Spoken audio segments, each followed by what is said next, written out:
Fala pessoal, seja bem-vindo a mais um vídeo aqui no canal no YouTube do Cara dos Esportes. Mais uma entrevista. Nessa semana eu conversei com o Sam Monson, que é analista do Pro Football Focus, um dos primeiros membros lá do site que é tão importante em análise de futebol americano, um site que trabalha para todos os 32 times, produz conteúdo também para o público e é provavelmente o mais citado ali no mundo das analytics e da análise avançada de jogadores. Eles são famosos por darem nota para cada jogador em cada jogada, em toda partida da NFL. Então, conversei um pouco lá com o Sam sobre a criação do Pro Football Focus, como funciona a metodologia do site e muito mais. Espero que vocês gostem. Então, dá play aí. Quer dizer, você já deu play, mas continua assistindo aí. Espero que você goste. Sam Monson here with us, PFF Sam from Pro Football Focus. First of all, how are you today? Thank you for your time to this interview. I'm good. Thanks for having me. And my first question is, how was PFF created? Well, PFF was created by a guy called Neil Hornsby, who was the founder. He used to be a business consultant, and he kind of created this this idea of grading players and trying to actually quantify, which players were the best. Almost a sort of throwback to Dr. Z, who, a great Sports Illustrated columnist who some of your listeners may have heard of, may be familiar with. This was a guy that used to, watch and film him by himself and grind tape and trying to evaluate linemen in particular and trying to really identify who were playing the best and not just, listening to broadcasts or listening to talking heads and listening to guys say who they think is the best based off just the few games that they've caught that year. It was a real attempt to try and quantify these things and be more of a, get it more of a universal data set so that you've got some information on everybody, not just a few scant facts, particularly with linemen that you get. Even now you'll see offensive linemen get signed and a beat reporter will tell you this guy started 13 games last year. So, well, that doesn't mean anything, it just means he was playing for 13 games. You've no idea if he was good, bad, or indifferent. So Neil set up this system. That was his sort of original plan. And then he had to get on people to help him actually do games, actually start grinding through the tape and do the grading and do all the player participation, all the various bits of data that went along with it. One of the first guys he got in to help him was Ben Stockwell. And then I came on fairly short after that to start helping do games. And this sort of core group of people formed the kind of beginning of PFF and built it up from there. And Neil is English, you're obviously Irish, and for me that I watch football from Brazil, it's very exciting seeing a website from outside the US. Now you guys are based in the US now, right? And right. A website that started outside the US, I think it shows the global power of football. Yeah, and it is kind of a cool thing. At times it was, more of a barrier than anything, whereas just to convince people that you know what you're doing or that the thing has some validity to it, the second they understand that it's from outside of America, there's an immediate just wariness to them, a reluctance to accept it on its face. But now that we have already broken those barriers and we've become successful and, we're working with all 32 NFL teams and all those kinds of things, you're right. I think it is kind of a cool thing that its origins were outside of the US and that we, the biggest analytics company in American football didn't come from America. I think that is a kind of cool thing to look back on. Can you explain the grading system that seems to be the base of PFF?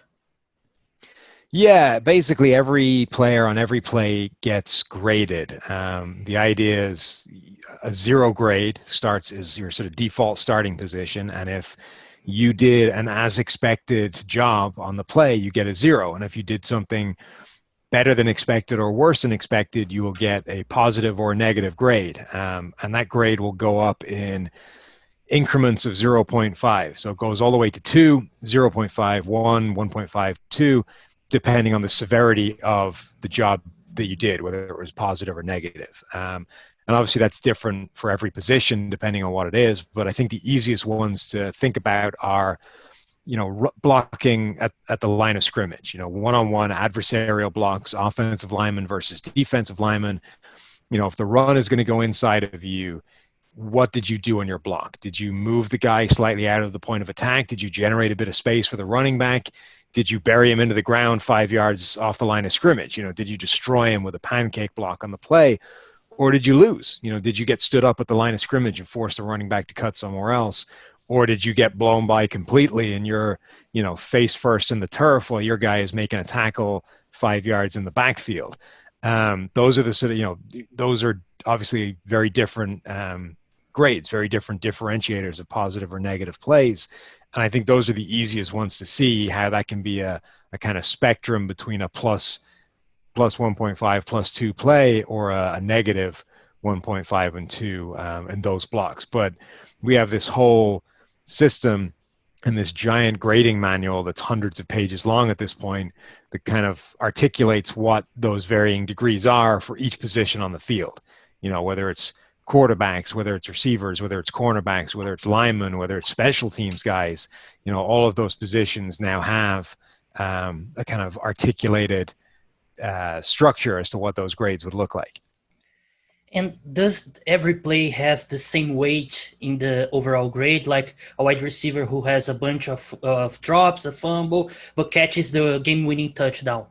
Does this play have a greater weight on the overall grade?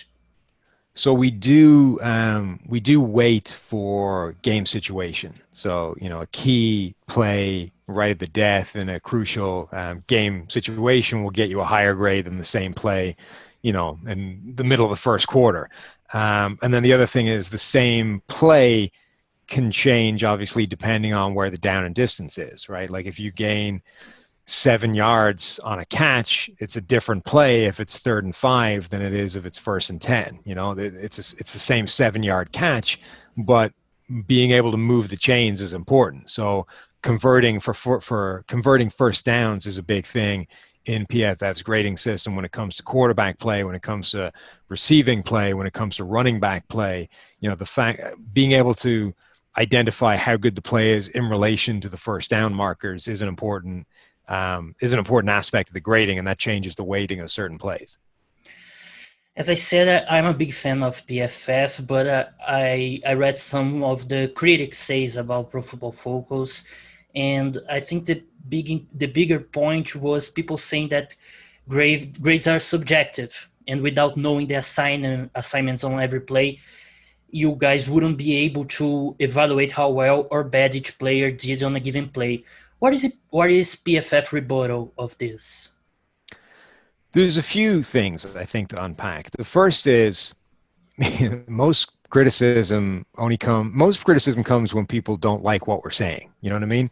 Totally agree. And I keep meaning to actually start to record some of the things where like NFL people are saying good things about us, because they come up, fairly regularly. We just don't like record them to throw back at everybody when they throw the bad ones at us. And the criticism that they give in terms of, look, if you're not in the room, you don't know the exact assignments and you can't be 100% accurate.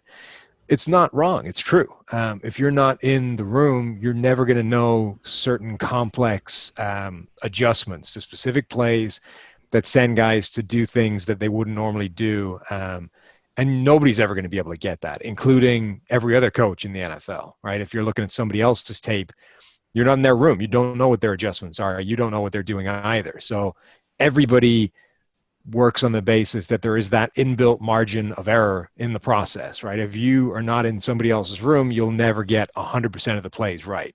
But it's a small percentage of those plays. And it doesn't mean that you don't bother looking just because you know that it isn't perfect. Bill Belichick doesn't stop studying the opposition because he's never going to know 100% what their calls and adjustments were in a given play. He understands that even if he's going to get led astray on a couple of plays, it's worth it for what he can glean from the other 98% of plays. And that's one of the things we do, is just because it isn't perfect doesn't mean it isn't good. And then the other thing is, I think people dramatically overestimate how big a percentage of plays that is, right? Every team in the NFL runs inside zone, right? And broadly speaking, they have almost exactly the same assignments, and inside zone is inside zone. It has adjustments based off alignment on defense, but rarely do teams, mess with specific adjustments and changes to a play like that to the degree where it sends you in completely the wrong place because somebody is doing something that you would never consider. Most of the times when a guy screws up on a play, you can identify it because everybody else fits into a pattern and there's one missing piece that isn't where he should be. And I think, most of the time on most of the plays, you can tell what most of the people are trying to do. And yeah, I agree that there is an inbuilt margin of error somewhere, but I don't think it's a big one. And it's certainly not a reason that, if a PFF grade tells you a guy is playing badly, but you think he's great, like that margin of error is not bridging that difference. You know what I mean? You say you guys work with the teams, the franchises of the NFL. What is that work like? It's more like player evaluation from college, game decisions. What's this work like? It depends on the team. 32 different teams in the NFL. There's 32 different ways and levels and integration of PFF, and some of them just take the access to all of the data and do whatever they want, in their own little world with their data people, and we leave them to it. Some of them, want a lot of back and forth with us and are constantly looking to help and to add things and to have changes. What do you think PFF can best measure, and what do you think you guys have to work more?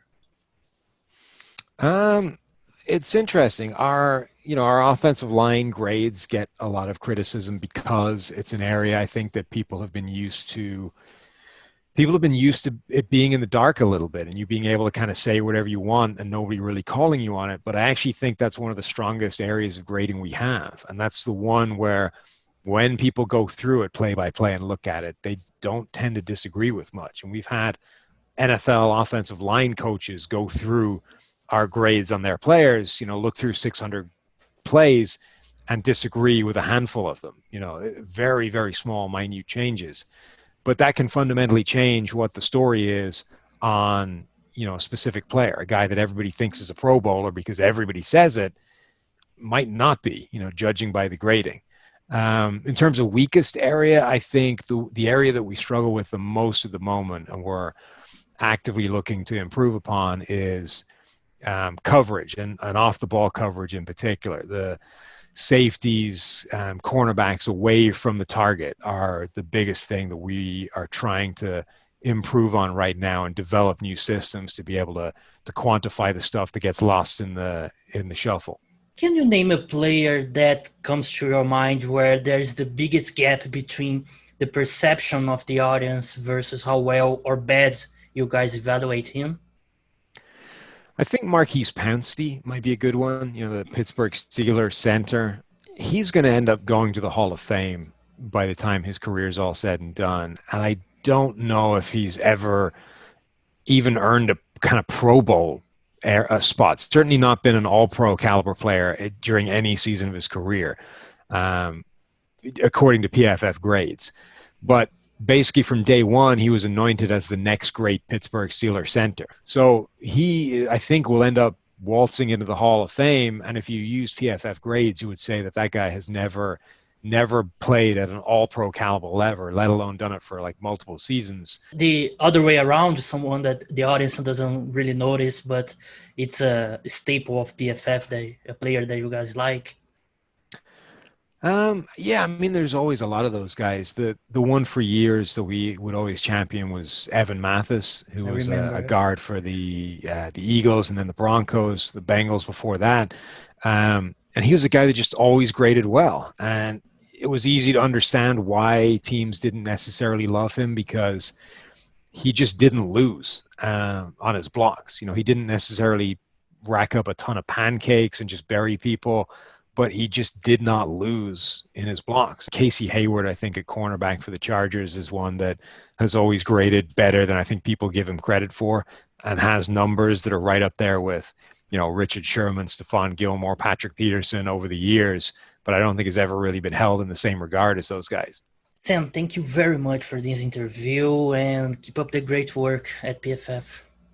No problem. Thanks for having me. Muito obrigado ao Sam Monson do Pro Football Focus. Siga ele lá no Twitter. Você notou que, principalmente na primeira parte da entrevista, o vídeo não estava tão bom, né? Teve algum problema na conexão do lado dele, que o vídeo deu uma travadinha. É uma pena, mas o conteúdo está todo lá. O áudio está perfeito. Espero que vocês tenham aprendido sobre esse site que é tão importante, tão citado aí na análise do futebol americano.